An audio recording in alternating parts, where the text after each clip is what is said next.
Hello and welcome to Restoring Our American Republic. I'm Chuck Benoit with The Nature of Things, where we are realigning God, government, and natural law so that we might restore our American Republic. Speaking of our American Republic, things are just so crazy here in the Republican Party of Florida. Just got news that there were a couple of candidates running for Congress, Marcus Carter and Aaron Baker. They were just told they're not allowed to come to the Republican meeting this weekend, the annual meeting. They were barred from coming, and it's like, what is going on? What is the problem? Why can't Christian candidates utilize the Republican Party of Florida to get their message out? I don't get it, so I'm going to bring my buddy Mike Levine in. And Mike, what do you make of all this? Every time you turn around, somebody's So being let's look at that, Chuck. Let's look at that real quick, okay? You're a candidate running for public office, right? yeah. Every vote counts. Agreed? So I agree. you got these two guys. They're running against. Well, I know that Baker's running against an incumbent. I don't know if the other gentleman has is running against an incumbent or not. I'm not sure. Do you know, Chuck? I don't know. Okay, Um, well, that's something. I did see this guy interviewed recently, and he talks a really good game. He's a young guy, very America first message, the whole thing. So the fact is, though, what the Republican Party of Florida is saying to these two candidates is that they are restricted from campaigning to registered Republican voters. That is an obstruction. Chuck, I'm going to go out on a limb here. That could possibly be, that is election. Um, I don't want to say Interference. fraud, but I want to say that is tampering. That is election tampering. You're telling these candidates that they have a price to pay if they talk to people that the Republican Party of Florida doesn't like. That may not be legal, Chuck. I don't. I'm just saying because if you stand in front of a polling station and discourage people from communicating or voting a certain way, that is election tampering, right? So I'm telling you that this could be, if these two candidates are willing to challenge them, which they should be, they're running for Congress. This could be a problem for the RPOF. And I'm sure because Aaron Baker reached out to me directly and sent me over a screenshot of what he received from the RPOF. So I'm telling you, I mean, there's a lot of things that the RPOF that do not pass the smell test, Chuck Benoit. Yeah. Well, I get that, and for whatever reasons, you were banned from the quarterly and the annual meeting as well. You're not running for office, but Thank you you are. very much. I was feeling like chopped liver there for a little while, Chuck. That we weren't talking about you. Yeah, we exactly. That you omitted the fact that I was banned from the annual meeting also. I thought we'd start with people that were running for office, not just people who know what they're talking about and can make a strong case against the leadership and the what's happening I'm in telling you, the. I hate to be cocky or arrogant about it, Chuck, but I promise you that the I will make a stronger case for MAGA at the Republican annual conference than either one of these two candidates. Well, Just I can saying. agree with I could agree with I've that been as at it well. longer. And let me just go one more step. Okay. I was watching some newsreels the other day, and they made the point about how political movements achieve their goals. And what it was about the 8-point star that the state of Minnesota, Governor Tim Walz, put on the Minnesota flag, which is an Islamic star. And they went into how important images are to political movements. And what I'm saying to you is that when my face is seen at those RPOF quarterlies, people think about resistance. Yeah. So just my personal presence at those quarterly meetings makes a small difference just because of the representation there and my reputation for being willing to challenge RPOF when needed, Chuck. Yeah, I get that. And I personally have been falsely accused of being a member of the FRA for the express reason of getting thrown out of the party as well. I won't say fighting it. I certainly addressed the issue and gave them as much proof as I have that I'm not a member of the FRA. Um, but it's hard to know. They can basically do whatever they want. It doesn't matter what the truth is. That's absolutely true. And being a member of the FRA should not prohibit you from being an REC member or attending quarterly meetings Yeah, or any other involvement at the party level. In one would America, think. when we silence opposing political voices, we are violating Americans' First Amendment rights. And the RPOF and Evan and Bill and all those guys, they can slice this up any way they want. They own the Republican Party if that's the way they want to look at it. But I am telling you that before too long, they will pay the political price for what they are doing, Chuck. Yeah, well, one can only hope that the truth is finally exposed and people in either party, Republican or Democrat, who violate constitutional pro, issues like freedom of association and things like that. Um, I don't know, that they're basically eventually seen for who they are. It's certainly not Well, in republicanism. closing, Chuck, this is in your face. Okay, I mean, this is not speculative. This is in your face. Okay, so there is no denying what they're doing, and they're just resting on the uh, legislative reality that leadership of the RPOF can do whatever it wants with the RPOF. We know that based on the FRA RPOF lawsuit. But you know, uh, and they have a strong argument, right? I mean, we can get into that some other time because we have some other work to do here on this broadcast.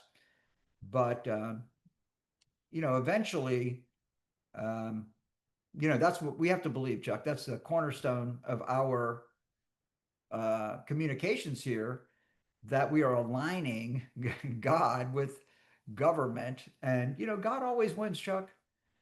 And you know, our First Amendment rights and our constitutional rights are God given rights, and God does win. So these guys, I don't know. I think they could better manage the public relations piece coming out of the Republican Party of Florida with Florida Republicans, Chuck. Yeah. Well, yeah, what we really wanted to talk about today is Bernie Jacques' HB 985, a bill to be entitled An Act Relating to Voter Registration and Identification. So let's get on with it. Let's talk about Okay, HB let's do it. 9085. Okay. You So, want to get started? yeah, well, I think the main thing we're talking about here is voter registration and kind of limits some things that can be used as identification, puts a little more pressure on the supervisor of elections to make sure that people who are uh, uh, signing up to vote, registering to vote, are actually citizens. And I think your assessment of it is you're pretty satisfied with as far as it goes. Not that it does gives us everything we want. Uh, That's correct. Not to mention the fact that going into this legislative session, leadership has said there will be no election reform legislation heard. And of course, Bernie Jacques has been our go-to guy on election reform over the last few years. And even Bernie was telling us going into committee weeks that he would not carry any election reform bills.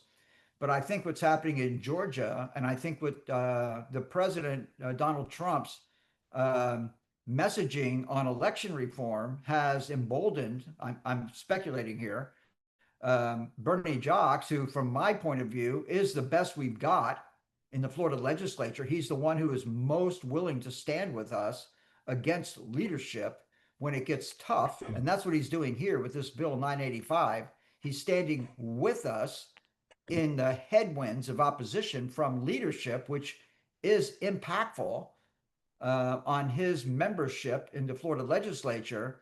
So I've got to give Bernie kudos and major credits. I probably should go see him and give him a present because he's the, and there is another election reform bill filed by Representative Mullica, but we'll get to that another time, Chuck.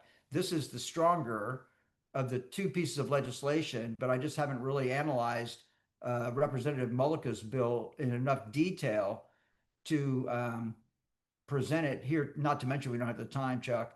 So, but there's more to this than just voter registration. If we move through these legislative uh, points, you'll see that there's more to this than just requiring more ID at the ballot box, Chuck. So let's move on. Right, right. There are just a couple of things. When someone registers to vote, they need everything, the entire address, their entire address, every aspect of their address, and every other aspect of the form has to be filled out in full. And It adds language requiring prospective voters applying for registration to vote to be verified as citizens with the Department of Highway Safety and Motor Vehicles as citizens. And if the motor vehicle records don't verify citizenship, then the applicant must provide proof of citizenship. Well, that's a big deal because when we've done voter registration drives, and basically people fill out a form and they click a little box saying, yes, I'm a citizen, and that's it. And nothing. That's it. Just so you know, Representative Mullica's bill doesn't call for verification. Representative Mullica's bill says they have to swear. And that would be if they, basically when they sign, they say, are you a citizen of the United States? They answer yes. And they have a little footnote at the bottom of the application that says, by signing this, you swear that all the information on this card is true. And that's all really her bill does, right? I mean, it's Yeah. not all it does, but in this area of verification of citizenship, her legislation um, does not call for verification. It calls for the assertion by the applicant that they are a citizen and they have to swear to it and they have to acknowledge that they know what the penalties are for lying. But it doesn't go all the way to verification, which is what I like about Mr. Jock's bill. Yeah, So, that's a big deal to put the onus on either the applicant or the supervisor of elections. If the applicant can't pull it off, supervisor of election has got to basically say, if you don't give me proof, and there are specific types of proof that are necessary, then they can't register you to vote. They just can't. and the fact of the matter is, Chuck, that in existing law, the supervisors of elections are required to verify the validity of everything that the Department of Motor Vehicles submits to them, but they don't do it. So they're breaking the law now by not verifying um,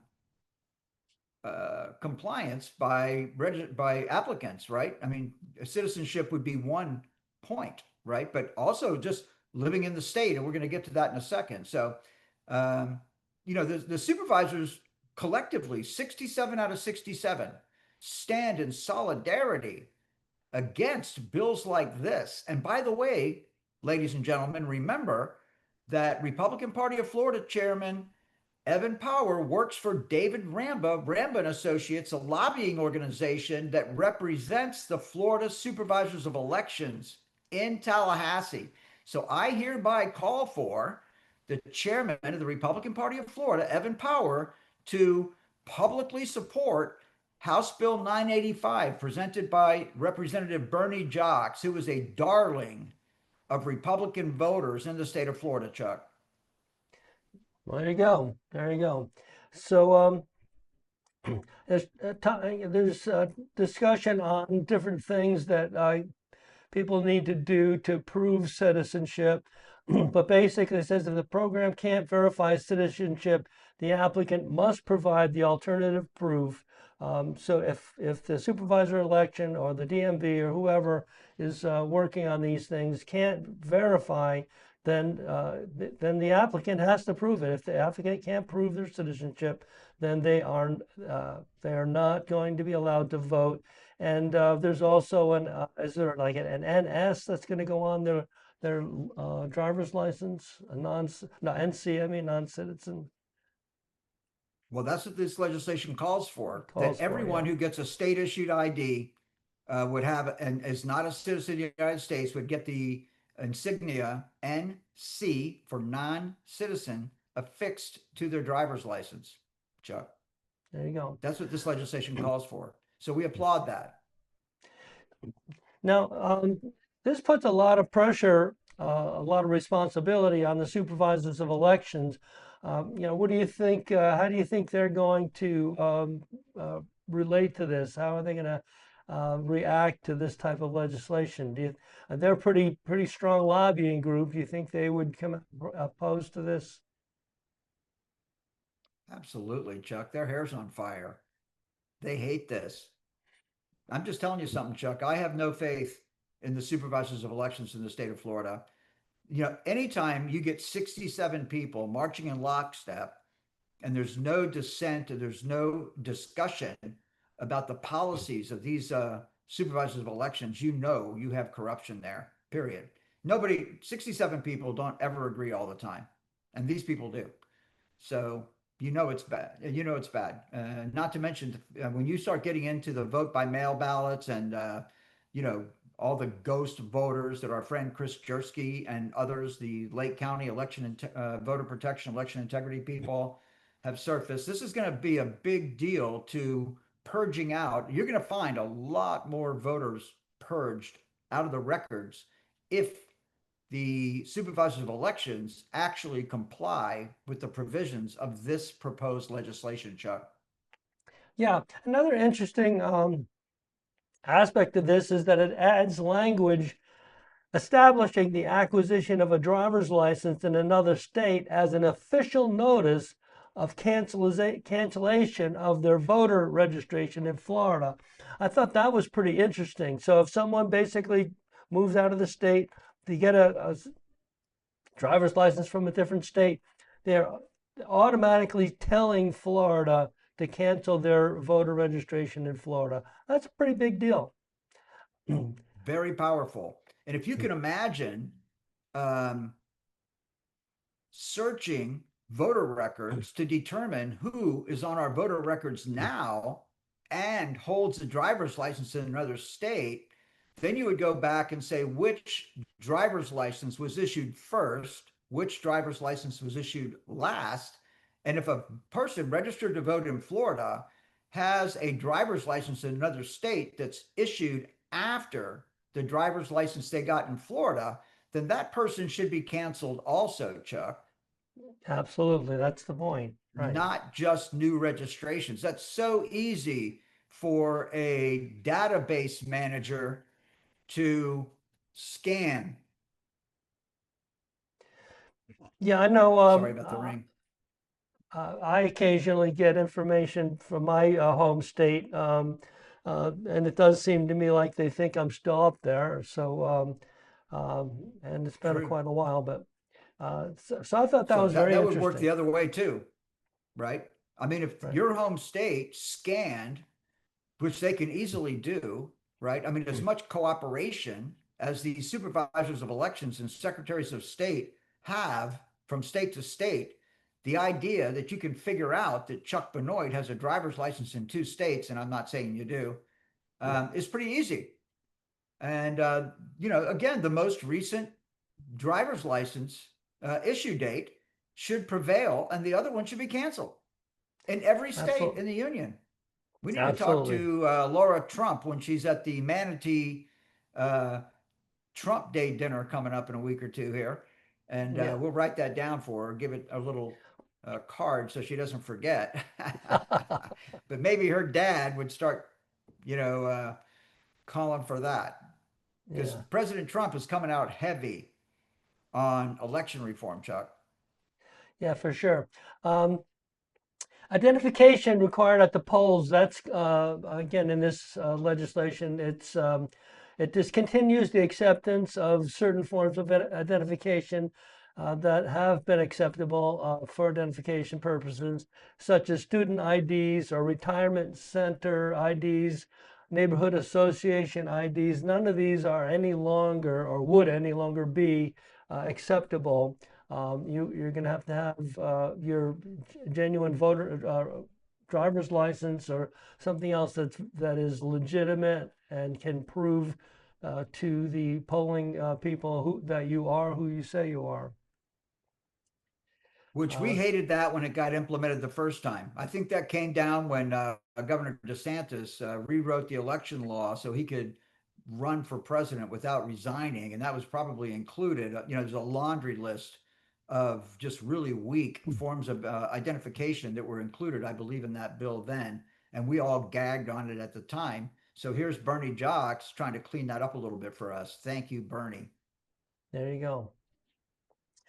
Request for vote by mail ballots. There's going to be a little bit more pressure on that too. It adds language requiring the supervisor of election to verify the following characteristics when voters apply for a vote by mail ballot. And uh, one of the things is, well, voter registration and address information must be complete, current, and accurate. And if it's not complete, the voter must either bring the registration up to compliance or they have to vote in person. And I think that's a reasonable uh, request. It's better Uh, than nothing. yeah, But if their voter registration information is not complete, then they shouldn't be able to vote in person. But I'll take it. It's a step in the right direction. right. If a voter's, well, yeah, right. We're talking about vote by mail things here. If a voter's citizenship can't be verified, the voter must verify citizenship before voting or apply for an absentee ballot. What? Or for either or.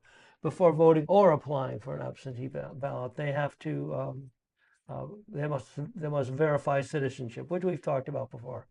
Um, and So when voters again, obtain it, I think the bill's pretty strong, Chuck.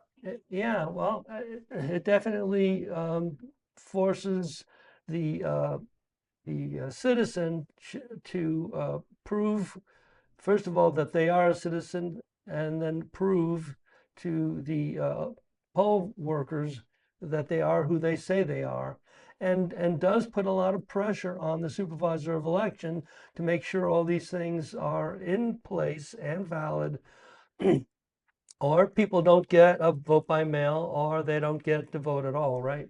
Um, this last thing here in this section, when voters obtain an ID card in another state, well, their Florida ID card is not classified as surrendered, like it would if it was a driver's license. I guess I get that. You might need if you went to school in another state, you might need uh, an ID from that state for something or other, but that doesn't change the fact that you're still a Florida citizen.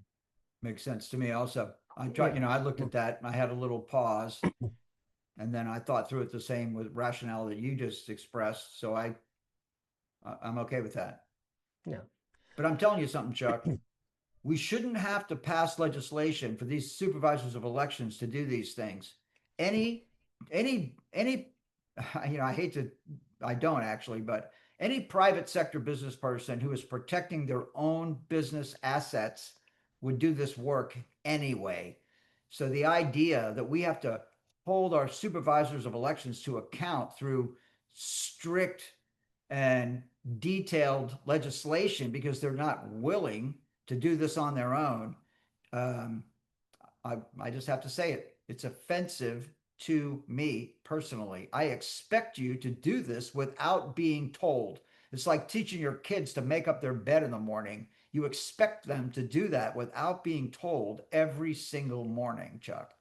Right. So the final thing on my list here is, excuse me, it adds language stating that all licenses and ID cards must carry the mark NC when the recipient of the license or identification card is a non-citizen. And presentation of a license or ID card that is marked with an NC insignia is verification that the applicant is a non-citizen and not eligible to vote. I think that's that We've talked about again. that already, so we can move on. Yeah. Yeah, yeah. Makes sense. So all in all, this legislation is talking about uh, expecting the supervisors of elections to have concrete evidence that someone is a citizen, or they end up with an NC on their um, license or whatever. And Well, not and necessarily, Chuck. They're just not allowed to vote. and It doesn't sorry, mean that their state issued IDs are going to be updated to a NC status. It just means they're not going to be allowed to vote. right. So all that's good. Do we have any It final is. remarks I on like this? this. Um, let's see. I just had another little provision to add, but it slips my mind at the moment. So I guess not. I think this is. I just really want to give a great gratitude to Representative Jacques for having the courage to present this common sense legislation in a legislature that is not sensical, Chuck. Yeah, and it is kind of odd to think that we have to go through all this. You'd think that by now we should have had our elections very much in hand, and yet we're still kind of clipping around the edges because what we really need is paper ballots and counted at the precinct level. Exactly. But we'll take what we can get, I guess, right, Mike? Well, it's a step. This is a bold step in the right direction. But I just before we wrap this topic up, I just want to highlight the fact that the mail-in ballots are, well, the machines are the biggest problem we have today. If we were hand counting paper ballots at the precinct level, we wouldn't have these problems because you'd find out that a lot of the things called for in this bill are not in place, and those ballots would be um, rejected. So, but the mail-in ballots are the big deal, Chuck. And when you start applying these tests to the voter rolls and you start purging out these uh, questionable voter registrations, then you're going to find the number of mail in ballots goes down significantly, and elections are stolen in the absentee ballot, the vote by mail votes, Chuck. So this is one thing but of course, the next step becomes you can pass laws all day long, but it doesn't necessarily mean these supervisors of elections are going to do it. I mean, if you went through the election law point by point and office by office, you'd find that quite a few of these supervisors of elections do not operate their offices according to the law. So passing this law is step one. Enforcement is step two, which leads me to the Office of Election Crimes and Security, because this needs to be a major function in the state of Florida until these SOEs get cleaned up, Chuck. Yeah, Mike, now that you mention it, the one piece that really is not in this legislation, or I didn't see it, is consequences to the SOE for not doing their job. Yeah, good point. Good point. So, But let's get this across the finish line. Let's get this codified into law, and we can come back next session and put some teeth into it. sounds Because good. Chuck, again, I've had this conversation with government officials, and when they tell me, when I point out um, um, non-compliance of supervisor of elections with the laws, my response from most people that are involved in government is, oh, it's just a misdemeanor, not a big deal. Why would we want to disparage a Republican supervisor of elections over that little misdemeanor? And they Yeah, literally concede that the SOE is not in compliance with the law, but it's more important for them to protect their brand, political brand, than it is to hold the supervisor accountable for election processes, Chuck. correct. Correct. Well, we are out of time, Mike. I'm going to give you a couple of, put you on a screen and take us out of here. Again, ladies and gentlemen, we've got a legislature where leadership is very strong handed with the legislators in their chambers. So, for legislators who are willing to sponsor election reform legislation in this 2026 legislative session, those are our friends, ladies and gentlemen, and we need to give them all the support we can. And that's note to self, Mike Levine, that I need to go up and thank and praise Bernie Jacques and Representative Mullica to the degree that she's at least willing to sponsor election reform legislation, even if it's not as strong as we'd like for it to be. But Chuck and I will get into that maybe in our next live stream, and we'll go through Representative Mullica's bill too, Chuck. Super. Well, thank you so much, Mike, and thank you all again for tuning into our twice weekly live stream. Please follow us on Facebook at Restoring Our American Republic or check us out on YouTube at Restoring Our American Republic ROAR. Please like and share the program. And remember, if you are unwilling to govern yourself, you will be governed by tyrants. Until next time, God bless you, God bless President Donald J. Trump, and God bless America.